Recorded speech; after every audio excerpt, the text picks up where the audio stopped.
Across the internet, viral videos claim that anyone can buy a beautiful traditional Japanese home for just $1, or even get it entirely for free. For young people priced out of the Western housing market, it sounds like an absolute real estate miracle. But beneath the clickbait lies a deeply terrifying macroeconomic reality that the Japanese government is desperately trying to solve. These houses are not a glitch in the market. They are the most visible symptom of the most severe demographic collapse in human history. On paper, Japan's abandoned house crisis is a story told in numbers.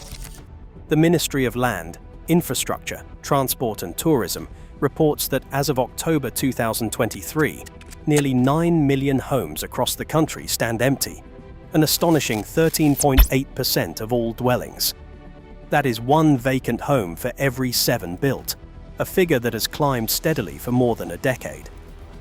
But the official count only scratches the surface.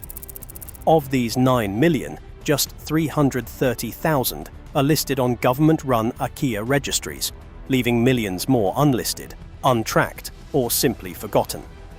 Satellite mapping firms estimate another 3.8 million homes are so long abandoned, their ownership is unclear. The true scale is likely even greater, hidden in quiet neighborhoods and rural valleys. Each new survey reveals a crisis not confined to a handful of ghost villages, but woven into the national fabric, an inventory of emptiness that grows with every passing year. Japan's surplus of empty homes is rooted in numbers that no real estate policy can reverse. The total fertility rate hovers near 1.3 children per woman, far below the 2.1 needed to sustain population. Nearly 29% of the population is now over 65, the highest share in the world. Each year, more people die than are born, and fewer young families form to take their place. Migration compounds the effect, as younger generations leave rural prefectures for urban centers, and the countryside is left with shrinking households and aging residents. Academic studies show a strong correlation, about 0.71, between the rate of population decline and the rise in vacant homes at the prefectural level. For every 1% drop in local population, the number of empty houses rises by nearly the same margin. This arithmetic ensures that even if every abandoned house found a willing buyer, the underlying demand for housing is evaporating faster than supply can adjust. The crisis is not simply about unwanted properties, but about a society quietly outgrowing its own built environment. Owners of abandoned homes in Japan often face a strange arithmetic.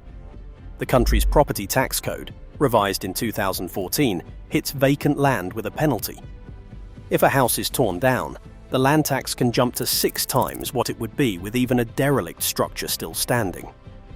This means that keeping a decaying shell upright is often cheaper than paying the higher vacant land levy. Municipalities also layer on a special idle home tax of up to 0.7% of assessed value for properties left empty for more than 5 years. Lawmakers designed these rules to discourage speculation and abandonment, but the effect is the opposite.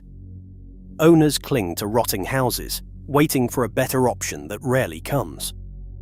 Local governments, stuck with shrinking tax bases, have begun to petition for relief, but the fiscal machinery remains locked. The result is a landscape where decay is cheaper than demolition and neglect is written into law. A would-be buyer drawn in by the promise of a free house in rural Japan quickly faces a different arithmetic.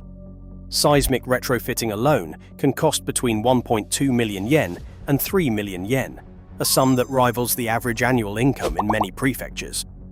Termite damage is almost a given in older Kaminka, with repairs adding another 300,000 to 800,000 yen.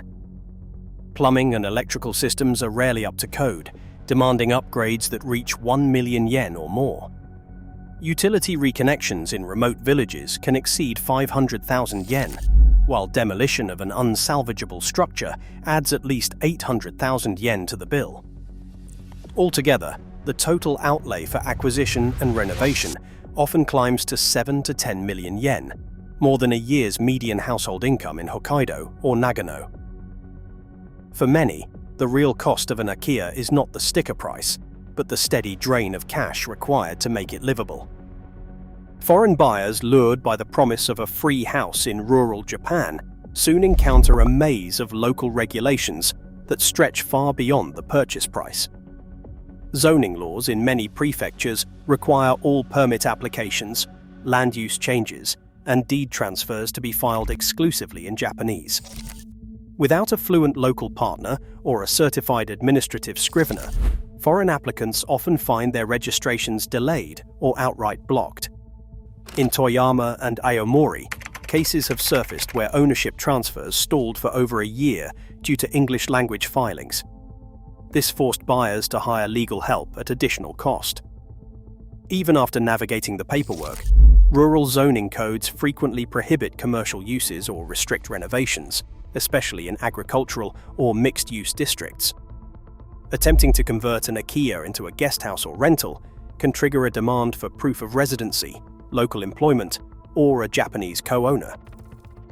These bureaucratic hurdles, invisible to outsiders, can turn a seemingly simple transaction into an expensive and protracted ordeal. In Yubari, Hokkaido, the city's only municipal hospital closed in 2021. Years of population loss had driven annual property tax revenue below the level needed to fund even basic healthcare, leaving remaining residents to travel hours for emergency treatment.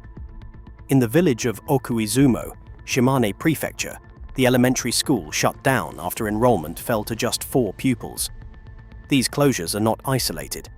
Across Japan, once the local population drops below 5,000 or annual tax revenue falls under 300 million yen, the fiscal logic of public services collapses. Grocery stores, bus routes, and clinics disappear, unraveling the social fabric. The hollowing out of these towns is measured not just in empty homes, but in the slow vanishing of everyday life. Japan's abandoned homes are not an isolated quirk. Italy now reports a vacancy rate of 20%, its southern villages hollowed by the same forces of aging and urban flight. The OECD warns that if these trends continue, over a third of homes in advanced economies could stand empty within a generation. Each country experiments with incentives and tax models, but the arithmetic is universal. When population contracts, surplus housing and service collapse follow. Japan's crisis is a preview, not an exception. 9 million empty homes are not a market quirk, they are a warning. When a nation's population shrinks faster than houses decay, the math becomes impossible. Demographic collapse leaves no buyers, only ghosts.